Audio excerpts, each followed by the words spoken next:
ဆရာမတွေကစာမဖတ်ဘူးဗျခတ်တာဘူးသူရမရှိဘဲနဲ့ဘယ်လိုလုပ်ပညာသင်ပေးလို့ရမလဲ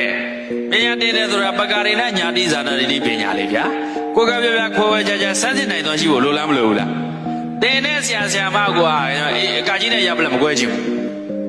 မှောက်တာနဲ့လန်တာသူကာကြီးလားရပလက်လားသူမကွဲဘူးအဲ့လိုသင်နေတဲ့ဆရာမတွေအများကြီးရှင်ဗျာတကယ်အများကြီးဒီတော့ထင်သေးလို့ပြောတာမဟုတ်ဆိုချင်းကနေတယ်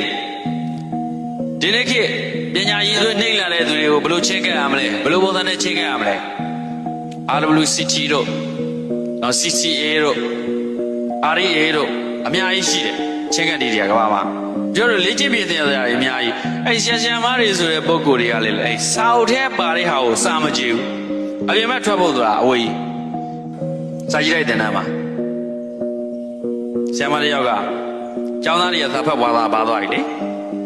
အဲ့တော့စာတွေဖတ်တဲ့အခါဆရာမတယောက်ကဒီစာကိုနောက်နေ့ကြောင်းယူခဲ့ရင်ဒါနဲ့ခုတ်မှလို့ပြောတယ်နော်ဒီပြီးတော့ကလေးတွေကစာအုပ်ကိုဒါနဲ့ခုတ်ပြီးနှုတ်သင်ပြမယ်လို့ပြောတယ်ဘလောက်တုံးလိုက်လဲဒါမဖတ်တဲ့စာအုပ်လည်းမဟုတ်ဘူးဒါမဖတ်တဲ့စာအုပ်ဆိုရင်ဒါတော့တကယ်ဖတ်တဲ့စာအုပ်အဲ့ဆရာမလုပ်တဲ့ပုဂ္ဂိုလ်ကလည်းပြောတယ်ဘလောက်ပိတ်နေလဲဒါဆိုပြီးတော့ပညာရေးဘက်ကပုဂ္ဂိုလ်တွေပြင်ဖို့လိုတယ်